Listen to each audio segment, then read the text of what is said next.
Hello friends, welcome to my Shali's recipes. இப்போ நம்ம ஷாலிஸ் ரெசிபீஸில் பார்க்க போகிற ஒரு சூப்பரான ஈவினிங் ஸ்நாக்ஸ் பார்த்தீங்கன்னா, இன்றைக்கி நம்ம ஒரு பருப்பு வடை தான் பண்ண போகிறோம். இது பார்த்தீங்கன்னா டீ கடையிலலாம் சாப்பிடுவோம்ல, நல்லா முறுமுறுப்பாக இருக்கும், மேலே நல்லா கிறிஸ்பியாக இருக்கும், உள்ளே வந்து அவ்வளோ சாஃப்டாக இருக்கும். அந்த பருப்பு வடையை தான் இன்றைக்கி நம்ம பண்ண போகிறோம். இது மட்டும் இல்லாமல் இந்த பருப்பு வடையை வச்சு நான் நெக்ஸ்ட் வீடியோ வந்து ஒரு குழம்பு ரெசிபி போடுறேன், அதையும் மறக்காமல் பாருங்கள்.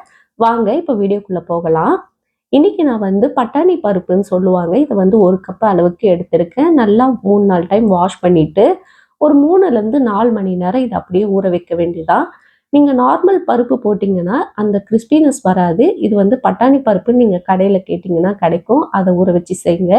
இப்போ இது நல்லா ஊறின பிறகு ஒரு 2 டேபிள் ஸ்பூன் அளவுக்கு மட்டும் நம்ம இதை தனியா எடுத்து வச்சுருவோம். தண்ணி இல்லாம தனியா எடுத்து வச்சுருங்க.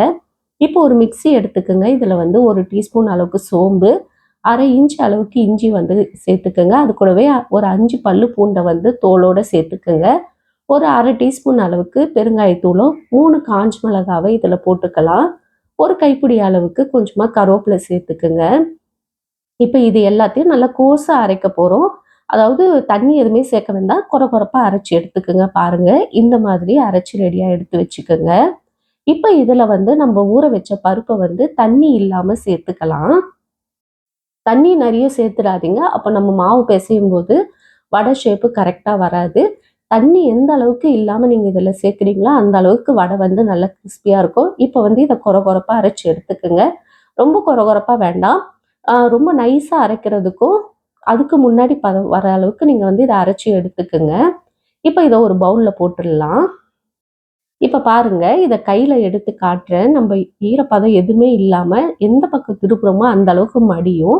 அந்த அளவுக்கு வந்து இது நல்லா சாஃப்டாகவும் இருக்கும், அதே நேரத்தில் கொரகொரப்பாகவும் இருக்கும். வடை ஷேப்புக்கு கரெக்டாக இருக்கும். இப்போ ஏற்கனவே நம்ம ஊற வச்ச பருப்பு ஒரு 2 டேபிள் ஸ்பூன் தனியாக எடுத்து வச்சோம்ல, அதையும் இதில் சேர்த்துக்கலாம். இப்போ இது கூடவே ஒரு பெரிய வெங்காயத்தை பொடியாக கட் பண்ணி சேர்த்துக்குங்க. 6 சின்ன வெங்காயம் இதையும் பொடியாக சேர்த்துக்கலாம். சின்ன வெங்காயம் சேர்க்கும் போது அதோடைய வாசனையும் டேஸ்ட்டும் ரொம்ப அருமையாக இருக்கும், அதுக்காக தான். இது கூடவே ஒரு 2 பச்சை மிளகாவை பொடியாக கட் பண்ணி சேர்த்துக்கலாம். எல்லாமே பொடியாக தான் சேர்க்கணும். கொத்தமல்லியும் கருவேப்பிலையும் பொடியாக சேர்த்துக்குங்க. இப்போ இந்த வடைக்கு தேவையான அளவுக்கு நம்ம வந்து உப்பு சேர்த்துட்டு நல்லா மிக்ஸ் பண்ணிட வேண்டியதான். அவ்வளோதான், இதை மிக்ஸ் பண்ணிட்டோம். இப்போ வந்து இதை சின்ன சின்ன பால்ஸாக பிடிச்சி, உங்களுக்கு வடை வந்து எந்த ஷேப்புக்கு வேணுமோ, எவ்வளோ பெருசாக வேணுமோ அதுக்கேற்ற மாதிரி இந்த மாதிரி ரவுண்ட் ரவுண்டாக தட்டி நீங்கள் ரெடியாக எடுத்து வச்சுக்கோங்க. இப்போது வடை பொரிக்கிறதுக்கு தேவையான அளவுக்கு ஒரு பேனில் எண்ணெய் எடுத்துக்குங்க.